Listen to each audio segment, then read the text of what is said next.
Hi guys, you're welcome to my channel. My name is Adora, and if you're just coming across this channel for the very first time, thank you very much for stopping by. And I do hope that before you get to the end of this video, you will have a reason to subscribe.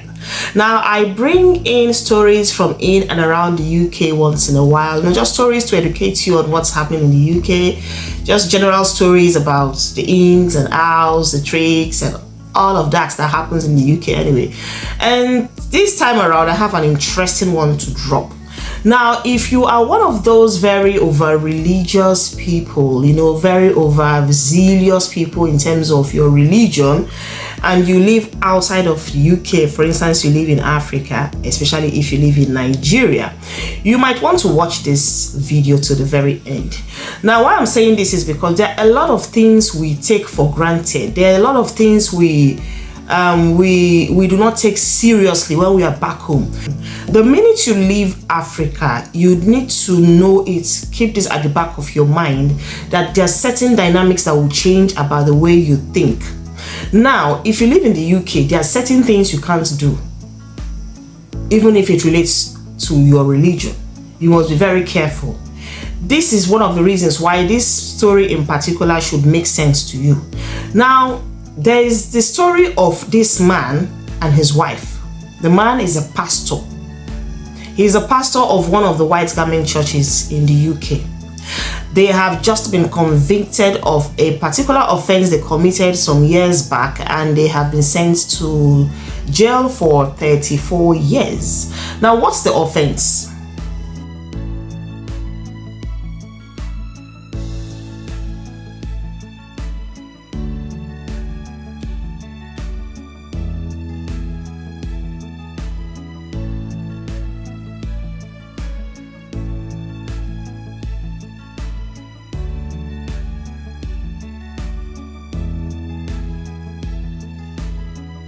The pastor was found guilty of multiple sexual offenses against men and women, and especially rape cases against women.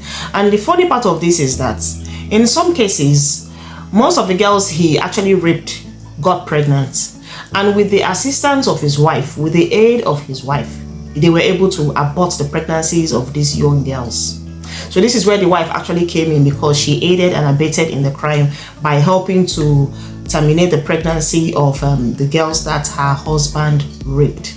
Now, he was convicted of 15 counts of rape, 7 counts of indecent assault, and at least 88 separate occasions on which he raped his victims.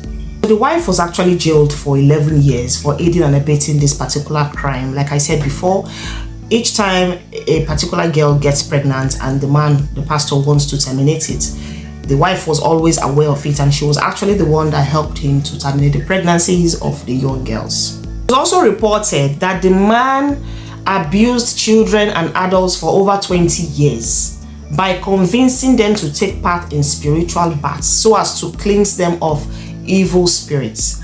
So this is a warning to those of us that are very over religious, those of us that are like extremely, when it comes to religious matters, they take it to the extreme.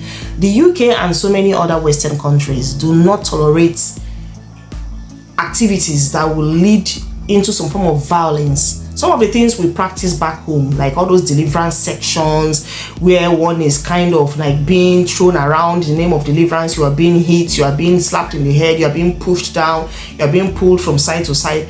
Over here in the UK, it is seen as abuse. It might not be seen that way in Nigeria, because definitely in that part of the world, we just look at it as a way, an activity, or an exercise, a spiritual exercise, whereby we push away evil spirits and bad lucks and any of those things that we believe should not be part of our Christian race. But over here, it will surprise you to know that these things which we commonize back there are actually criminal activities. They are against the law. They are not to be condoned, especially when you do that against children. So I've also heard of stories from back home where people say things like, oh, okay, they went to a particular church and they were, they kind of used some palm fronds or broomsticks to flog them off, because they were trying to flog off the demon from them, or flog off some marine spirits from their body and all of that. It will amuse you to know that if you try that activity here in the UK, you're going straight to jail. There is no ignorance in the law.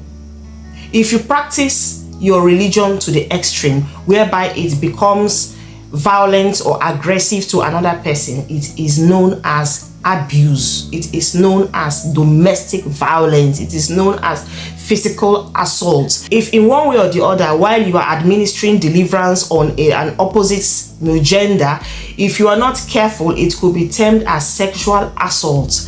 If, for instance, people come to you as a pastor or as a prophet, as a man of God, as someone who is held in high esteem in your religion, and you go as far as touching the person in inappropriate places, it could just be termed as sexual assault. So these are the reasons why one has to be very careful when you live in countries like this. Some of the things you practice back home and you get away with it, you can definitely not do them here in the Western world. So if you are part of those kind of people, or those category of people that believe that you do things, it doesn't matter, after all, you think you're doing it to please God, or you're trying to cast out demons, you're trying to cast out the devil or the evil spirit in the bodies of other people. When you come to countries like this, I think, and I advise, you should be very careful. So this is the story of Pastor Olurunbi, who is just going to be heading to jail with his wife because of what they termed spiritual deliverance. And this is what I also termed deliverance gone wrong. I hope to see you in my next video. Take care.